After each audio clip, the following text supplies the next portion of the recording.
Student, good afternoon. आज हम discuss करेंगे अबाउट एम्पियर सर्क्यूटर लॉ। तो देखो, अभी हमने पीछे इसमें डिस्कस किया था बियोट-सैवरेट लॉ। तो बियोट-सैवरेट लॉ के द्वारा हमने मैग्नेटिक फील्ड इंडक्शन की वैल्यू निकाली थी। तो अब हम एम्पियर सर्क्यूटर लॉ के द्वारा हम मैग्नेटिक फील्ड इंडक्शन की वैल्यू निकालेंगे। तो ये बहुत ही आपके पास से एक शॉर्ट फॉर्म में है, मीन्स इसके द्वारा जब हम वैल्यू निकालते हैं मैग्नेटिक फील्ड इंडक्शन की तो वो बहुत ही आपके पास 2 या 3 लाइंस में ही कंप्लीट हो जाता है इसके द्वारा आर्टिकल। बिल्कुल सेम उसी तरह से है जैसे कि इलेक्ट्रोस्टैटिक्स में हमने पढ़ा था। इलेक्ट्रोस्टैटिक्स में आपको ध्यान हो तो क्या पढ़ा था हमने? Goes law. तो गोज लॉ के द्वारा इलेक्ट्रिक फील्ड इंटेंसिटी की वैल्यू निकाली थी और एक हम कूलॉम्स लॉ के द्वारा निकाल रहे थे। कूलॉम्स लॉ से पहले फोर्स निकाल रहे थे, फिर हम किसकी वैल्यू निकाल रहे थे? इलेक्ट्रिक फील्ड इंटेंसिटी की वैल्यू निकाल रहे थे। इस तरह से F equal to q e, mean से E इक्वल टू एक चार्ज लिया करते थे। E इक्वल टू कितना हो जाएगा? F by Q. एक चार्ज लिया करते थे इलेक्ट्रिक फील्ड इंटेंसिटी में। तो आपने देखे थे, न्यूमेरिकल भी किए थे इसके ऊपर। तो ये हमारे पास क्या था? इलेक्ट्रोस्टैटिक्स में जो गोज लॉ था वो अल्टरनेटिव था कूलॉम्स लॉ का। जैसे आपको बताया भी था कि फर्स्ट यूनिट और थर्ड यूनिट है वो आपस में एक दूसरे से इंटरलिंक है। तो कई चीजें हैं जो हम एक दूसरे से इंटरलिंक बताएंगे आपको। तो गोज लॉ था वो एक अल्टरनेटिव फॉर्म था किसका? कूलॉम्स लॉ का। कि कूलॉम्स लॉ के द्वारा इलेक्ट्रिक फील्ड इंटेंसिटी की वैल्यू निकालते थे। फिर हमने गोज लॉ पढ़ा था और गोज लॉ की एप्लीकेशन भी पढ़ी थी। आपको ध्यान हो कि इलेक्ट्रिक फील्ड इंटेंसिटी की वैल्यू निकालना, और इसकी एप्लीकेशन थी वो काफी इंपॉर्टेंट थी। बिल्कुल सेम उसी तरह से अभी हमने पीछे पढ़ा था, पीछे की जो वीडियो जो है उसमें हमने क्या पढ़ा था? बियोट-सैवरेट लॉ पढ़ा था। ये बियोट-सैवरेट लॉ के द्वारा मैग्नेटिक फील्ड इंडक्शन की वैल्यू निकाली थी। बिल्कुल सेम उसी तरह से है ना, जैसे कि गोज लॉ एक अल्टरनेटिव है कूलॉम्स लॉ का, उसी तरह से एम्पियर सर्क्यूटर लॉ है, ये अल्टरनेटिव है किसका? बियोट-सैवरेट लॉ का। तो यहाँ पर अब एम्पियर सर्क्यूटर लॉ की हेल्प से हम मैग्नेटिक फील्ड इंडक्शन की वैल्यू निकालेंगे। तो अगर आपको पहले भी बताया था कि अगर आर्टिकल में आपके पास यह आता है कि यूजिंग बियोट-सैवरेट लॉ, तो आपको बियोट-सैवरेट लॉ के द्वारा ही निकालना पड़ेगा, चाहे आर्टिकल आपके पास बड़ा हो। लेकिन अगर आपके पास आता है कि define ampere circuital law and find the magnetic field induction, जैसे कि इनफाइनाइटली लॉन्ग स्ट्रेट वायर के द्वारा पूछा जाता है, तो फिर आपको एम्पियर सर्क्यूटर लॉ का ही यूज करना है। तो पहले अभी कुछ बेसिक फॉर्म बता रहे हैं इसके एम्पियर सर्क्यूटर लॉ की, फिर एप्लीकेशन की बात करेंगे। एप्लीकेशन मींस यूजेज कि किस तरह से इसके द्वारा हम मैग्नेटिक फील्ड इंडक्शन की वैल्यू निकालते हैं। तो देखो, ये एक साइंटिस्ट था एम्पियर, उसने एक सर्क्यूटर लॉ दिया और उसने क्या बताया कि एम्पियर सर्क्यूटर लॉ है वो एप्लीकेबल है सिमेट्रिकली करंट डिस्ट्रीब्यूशन के लिए। देखो, बियोट-सैवरेट लॉ में तो जो करंट था वो है एसिमेट्रिकली डिस्ट्रीब्यूटेड था, लेकिन मीन्स एसिमेट्रिकली डिस्ट्रीब्यूटेड भी हो सकता है, वो एसिमेट्रिकली डिस्ट्रीब्यूशन के लिए भी वैलिड था। लेकिन एम्पियर ने अपना जो सर्क्यूटर लॉ दिया मैग्नेटिक फील्ड इंडक्शन की वैल्यू निकालने के लिए, तो ये किसके लिए बताया था? सिमेट्रिकली करंट डिस्ट्रीब्यूशन के लिए बताया था कि जो करंट है वो कैसा होगा? सिमेट्रिकली डिस्ट्रीब्यूटेड होगा, तभी ये लॉ है वो लगाएंगे। अब इसके द्वारा देखो, ये जो एम्पियर ने अपना लॉ था वो किस प्रकार से दिया, तो एम्पियर ने क्या बताया? जैसे कि गोज लॉ के अंदर हम गोजियन सरफेस लिया करते थे, बिल्कुल सेम उसी तरह से यहाँ पर भी हम क्लोज सरफेस लेंगे और उस क्लोज सरफेस को क्या कह देंगे? एम्पीरियन लूप कह देंगे। जैसे कि उसमें गोजियन सरफेस बोलते थे, इसमें हम किसकी बात करेंगे? एम्पीरियन लूप की बात करेंगे। तो एम्पियर सर्क्यूटर लॉ क्या था? अकॉर्डिंग टू दिस लॉ, पहले इसकी डेफिनेशन लिखते हैं उसके बाद में समझाते हैं। The line integral of magnetic field induction या मैग्नेटिक फील्ड इंटेंसिटी कह दे, magnetic field induction over the close surface है वो आपके पास क्लोज ही होना चाहिए। Line integral of magnetic field induction over the close surface is equal to mu naught times the, mu naught means absolute magnetic permeability, absolute magnetic permeability times the total current inside the close surface. अभी समझाते हैं इसके बारे में।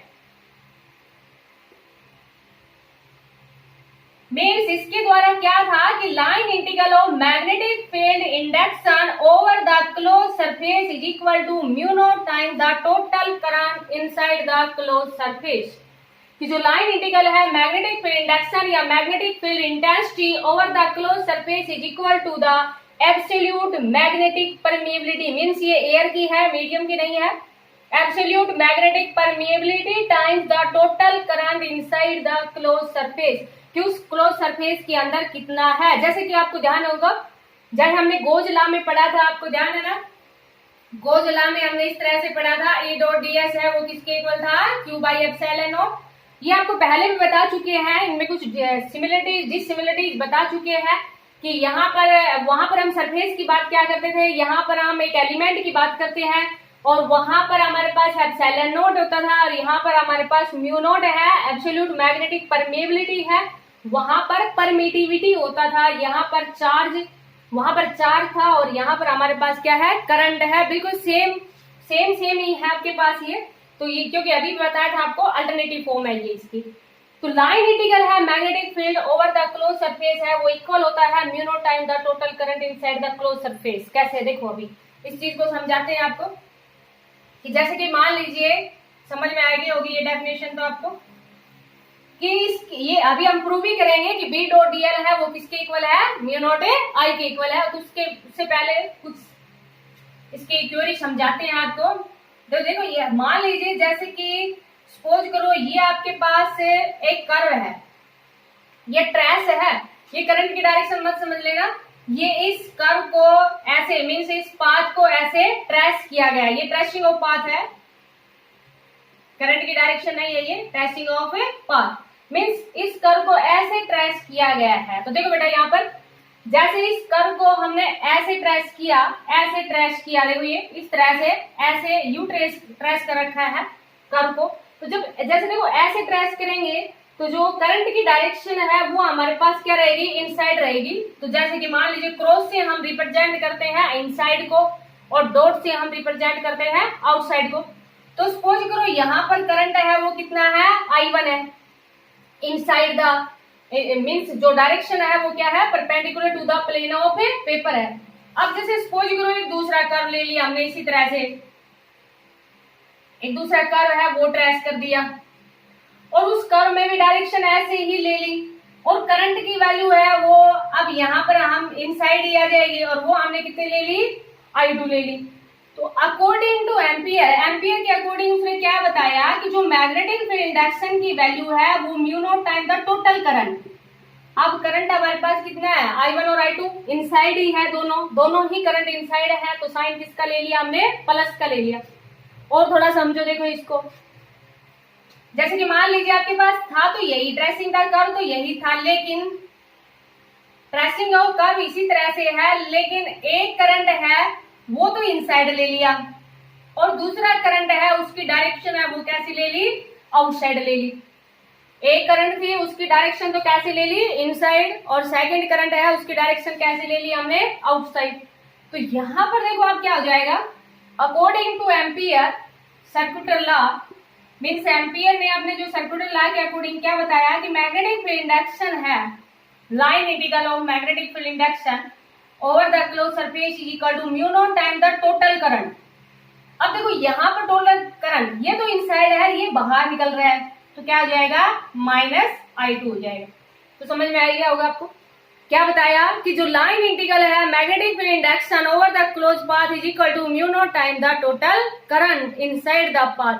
जैसे कि इसमें I1 enter कर रहा है, I2 बाहर निकल रहा है, इतना करंट बाहर निकल रहा है, तो B डॉट dl है वो किसके इक्वल आ जाएगा, mu naught I1 minus I2 के इक्वल आ जाएगा। अब इसको हम प्रूव करते हैं। जैसे कि क्वेश्चन आपके पास, ये तो आपको समझाने के लिए बताया था, क्वेश्चन आपके पास इस पे जब बनता है तो ये पूछते हैं state and prove ampere circular law.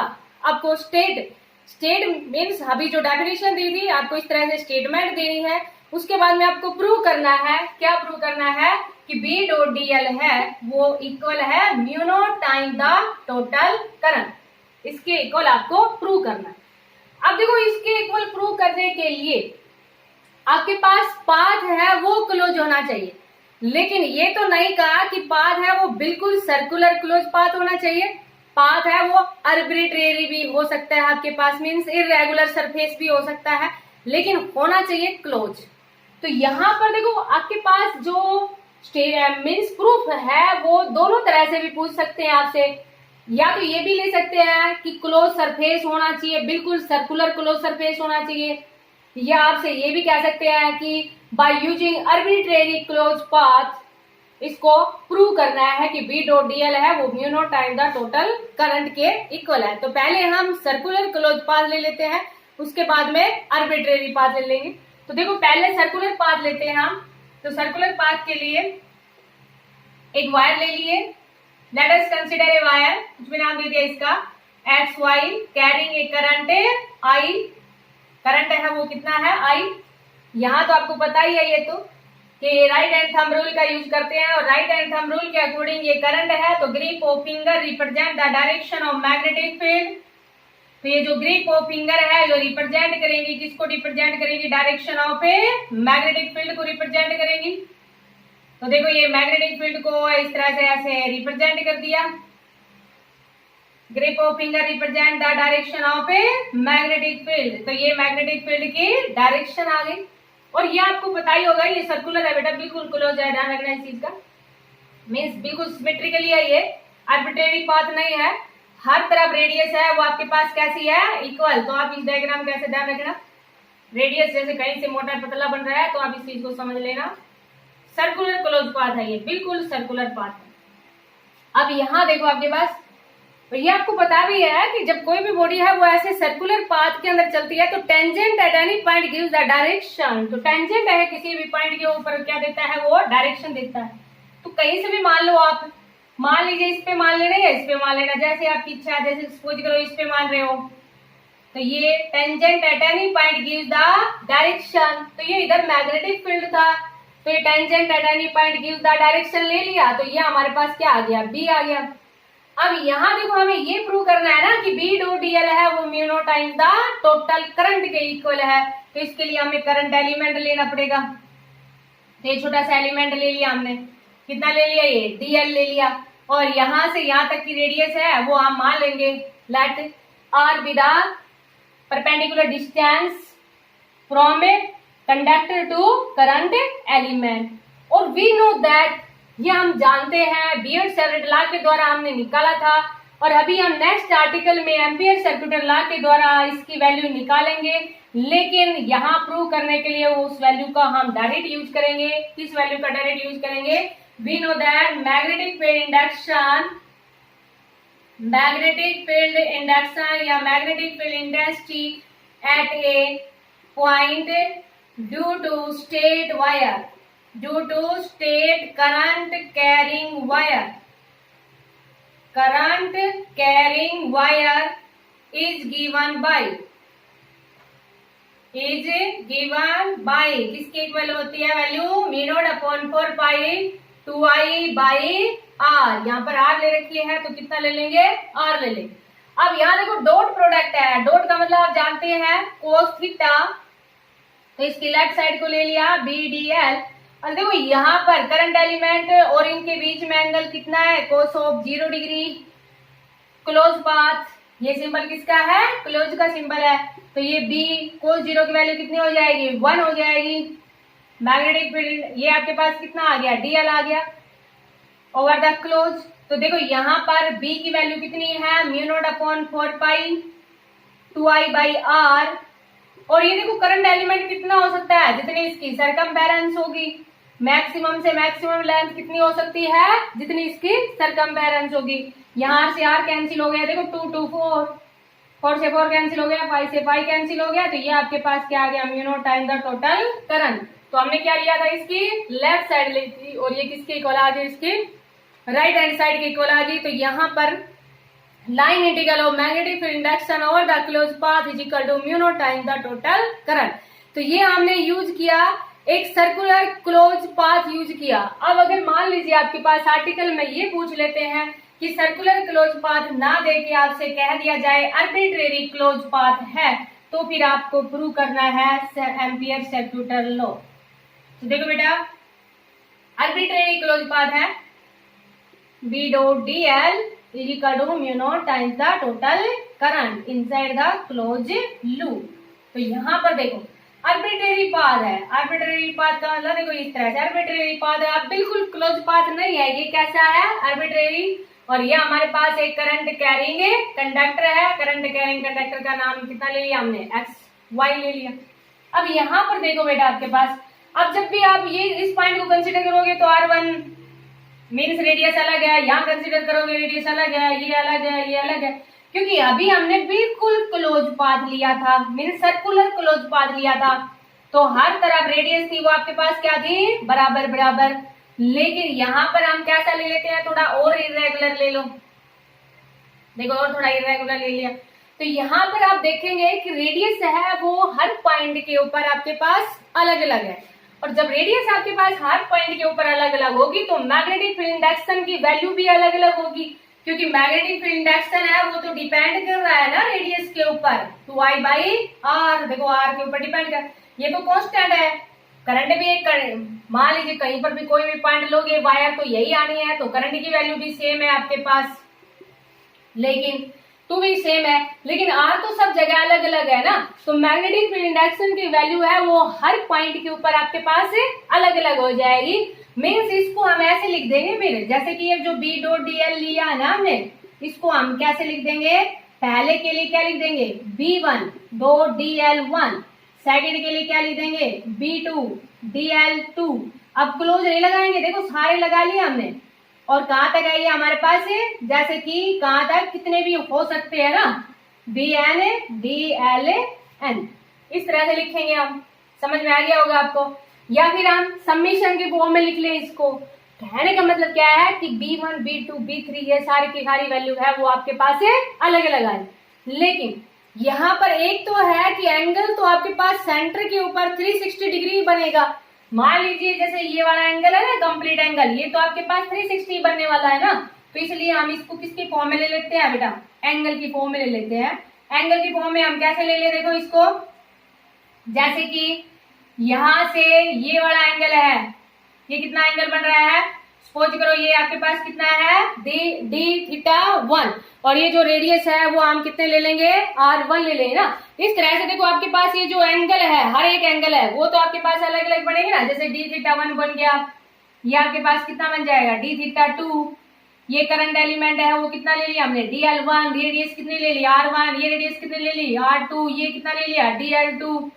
इस तरह से देखो बेटा ये d3, तो ये हमने कितना ले लिया dl3, तो इस तरह से तो ये तो आपके पास सारे हैं वो अलग अलग ही होते जाएंगे ना, तो देखो ये इस तरह से आपके पास कहां तक चला जाएगा, अंत तक चला जाएगा, तो देखो ये पूरा एंगल आपके पास कितना आ जाएगा 360 डिग्री आ जाएगा। तो यहाँ पर देखो, और we know that angle is equal to क्या होता है, आर्क बाई रेडियस होता है, जैसे कि d1 लिखना है हमें d1, तो r कितनी है dl1 divide by r1, d2 dl2 divide by r2, d3 dl3 divide by r3 and so on, चलते जाएंगे। आप देखो ये वैल्यू लगा देते हैं, राइट हैंड साइड ले लेते हैं, राइट हैंड साइड को हमने ऐसे लिख दिया, समझ में आ गया होगा आपको, क्लोज को अलग अलग पार्ट्स में डिवाइड कर लिया।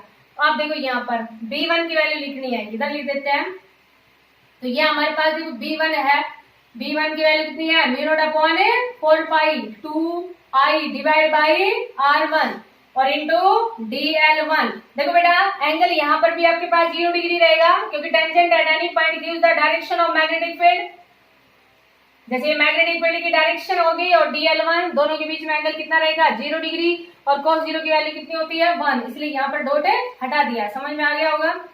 ऐसे ही हम सेकंड को लिख देंगे μ0/4 2I/R2 dl2। ऐसे ही हमारे पास कहां तक है, ये लास्ट तक चलता जाएगा ना, जितने पार्टिकल्स होंगे उतने ही 2I/Rn dln, समझ में आ गया होगा।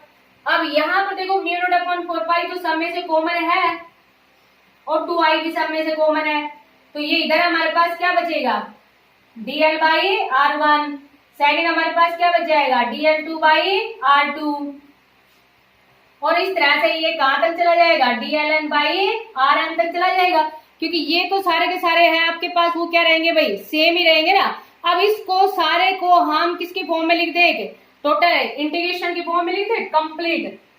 देखो कंप्लीट, या फिर आप ऐसे लिख दो, समीशन के फॉर्म में भी लिख सकते हो इसको आगे आप, जैसे आपकी इच्छा।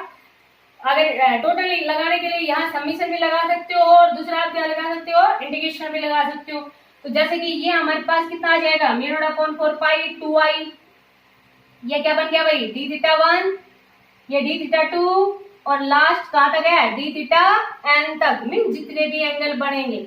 और उस सारे की वैल्यू है ना, ये देखो टोटल निकालोगे, उस सारे की वैल्यू है, या यहाँ पर समीशन का यूज कर लेना या इंटीग्रेशन का यूज कर लेना, कंबाइंड, जैसे इंटीग्रेशन यूज करते जा रहे थे तो इंटीग्रेशन कर ले।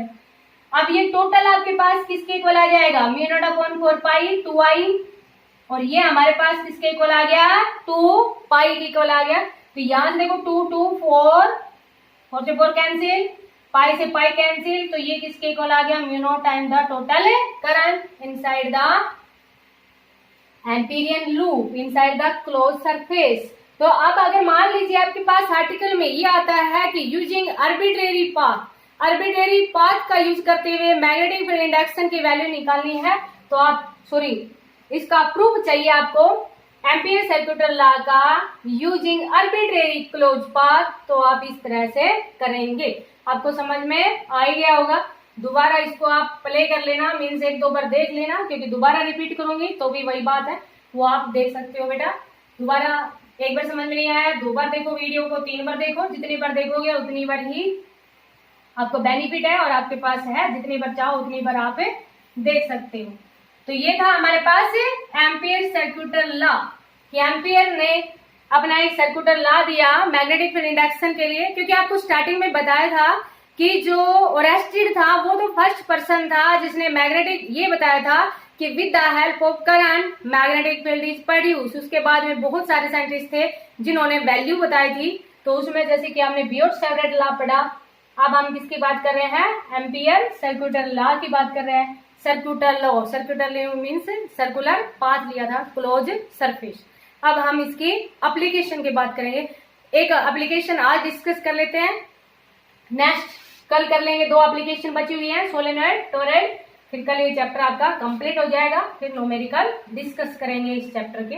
तो पहले एक आपके पास बिल्कुल सिंपल सी है, जैसे कि अभी हमने लिखा था ना कि मैग्नेटिक फील्ड इंडक्शन, अभी हमने ये नहीं लिखा था कि magnetic field induction due to a straight wire carrying current की वैल्यू ये होती है, और बियोट-सेवर्ट लॉ का यूज करते हुए ये वैल्यू हमने निकाली भी थी। तो अब एम्पियर सर्कुलर लॉ की हेल्प से ये वैल्यू निकालेंगे। बहुत ही सिंपल है, 2-3 लाइनों का आर्टिकल है। तो देखो बेटा, एम्पियर सर्कुलर लॉ का यूज करते हुए आपके पास आर्टिकल क्या है, to find the magnetic field due to infinitely long straight wire carrying current, magnetic field due to infinite long straight wire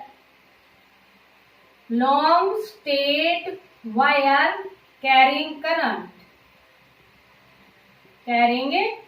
जो कि हमने बियोट-सेवर्ट लॉ का यूज करते हुए वैल्यू निकाली थी। आपको ध्यान है ना, म्यू नॉट अपॉन 4 पाई, और आपके पास कितना आया था, जो वैल्यू थी जैसे कि sin phi1 plus sin phi2 के फॉर्म में आया था, फिर स्पेशल केसेस लगाए थे, फिर हमारे पास वैल्यू यही आ गई थी जो कि अभी हमने लिखी थी, b is equal to mu naught upon 4 pi 2i by r infinitely long straight wire के द्वारा। फिर फाइनाइट लेंथ के लिए वैल्यू अलग निकाली थी। यहाँ पर अब आर्टिकल आपके पास अगर ये आता है कि using Ampere circular law to find the magnetic field due to infinitely long straight wire carrying current, तभी ये आर्टिकल करना है बेटा, नहीं तो आपको वही वाला आर्टिकल करना है जो कि बियोट-सेवर्ट लॉ के द्वारा बताया था, और वो काफी इंपोर्टेंट आर्टिकल है, अक्सर ये भी पूछ लिया जाता है कभी कभार। तो देखो बेटा, यहाँ पर क्या है, मान लेंगे late us consider N infinitely long straight wire carrying current. एक इनफाइनाइटली लॉन्ग स्ट्रेट वायर ले ली जो कि करंट है वो कैरी कर रही है। वही according to right hand thumb rule के according grip of finger represent the direction of magnetic field. तो देखो बेटा, ये मैग्नेटिक फील्ड आ गया, और tangent at any point give the direction of magnetic field. तो ये हमारे पास क्या आ जाएगी, इसकी डायरेक्शन आ जाएगी। वही, क्योंकि एम्पियर सर्कुलर लॉ का यूज करते हुए निकाल रहे हैं तो क्लोज पाथ तो ले लिया, एक करंट एलिमेंट लेना पड़ेगा, एक करंट एलिमेंट ले लिया, एक परपेंडिकुलर डिस्टेंस ले ली उस कंडक्टर से, वो हमने कितनी ले ली आर। आपकी इच्छा, ए मानना चाह रहे हो तो ए मान लेना, क्योंकि इसमें या तो दिया तो है नहीं कि आर ही मान लिया आपको, तो जैसे आपको अच्छा लगे वैसे। तो देखो एम्पियर सर्कुलर लॉ का यूज करते हुए निकाल लिया है, तो using Ampere circular law, Ampere circular law,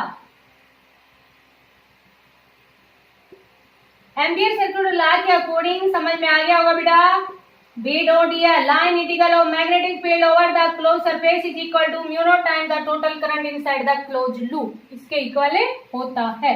अब हमें मैग्नेटिक फील्ड इंडक्शन की वैल्यू निकालनी है, इसको प्रूव नहीं करना है, इसकी वैल्यू निकालनी है। तो यहाँ पर देखो आगे वही बात आपके पास, बी और डीएल है इन सेम डायरेक्शन में, तो एंगल कितना आ जाएगा cos of 0 degree is equal to mu naught I, और यहाँ पर cos 0 की वैल्यू कितनी होती है 1, तो B D L over the close surface is equal to mu naught I, ये वैल्यू हमें निकालनी है। अब देखो डीएल स्मॉल करंट एलिमेंट माना है ना, ये मैक्सिमम कितना हो सकता है, जितनी इसकी सरकमफेरेंस होगी, सरकमफेरेंस आपके पास कितनी है 2 पाई आर, तो बी की वैल्यू कितनी आ गई mu naught I divide by 2 pi r. अब अगर वैल्यू आपके पास म्यू नॉट अपॉन 4 पाई की वैल्यू आप जानते हैं 10 की पावर माइनस 7 होती है, तो 2 से मल्टीप्लाई कर दिया और 2 से ही डिवाइड कर दिया, तो यही तो वैल्यू निकाली थी अभी हमने, सॉरी यही वैल्यू लगाई थी ना कि magnetic field induction due to an infinitely long state wire carrying current, अभी जब प्रूव किया तब हमने ये वैल्यू लगाई थी। अब अगर प्रूव ही करना आ गई कि इसकी वैल्यू निकाल के दिखाओ, तो देखो कितना सिंपल सा है, तो ये वैल्यू हमारे पास कितनी आ गई b is equal to mu naught upon 4 pi 2 I by r, तो ये है magnetic field due to an infinitely long state wire carrying current. तो देखो ये आपके पास जो आर्टिकल है magnetic field due to a long state wire carrying current, यही ओरेस्टेड ने लिया था, और एस्टेड ने क्या लिया था, एक सर्किट डायग्राम लिया था, मीन से एक वायर ली थी, तो ये बिल्कुल एनालॉग ही है लगभग, कि उसके द्वारा जैसे कि ओरेस्टेड ने एक स्टेट वायर ली थी carrying current, magnetic field induction की वैल्यू नहीं बताई, बस ये बताया था कि करंट की हेल्प से मैग्नेटिक फील्ड है वो प्रोड्यूस होता है। दूसरा देखो यहाँ पर क्या होगा कि जो स्टेट वायर का यूज करके जब मैग्नेटिक फील्ड इंडक्शन की वैल्यू निकालते हैं, तो वो आपके पास से जैसे कि जो शेप है ना वो थोड़ी सी सर्कुलर ना आके थोड़ी सी शेप किस तरह की आ जाती है, सिलेंड्रिकली सिमेट्रिक शेप में आ जाती है वैल्यू।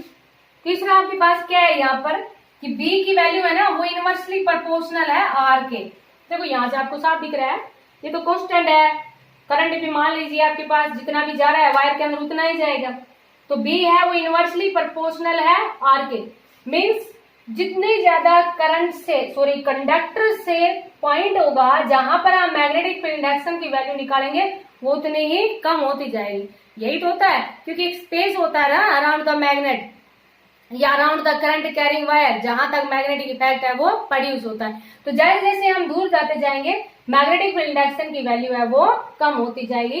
तो ये था हमारे पास magnetic field due to an infinitely long state wire carrying current, ये आपके पास एप्लीकेशन है एम्पियर सर्कुलर लॉ की।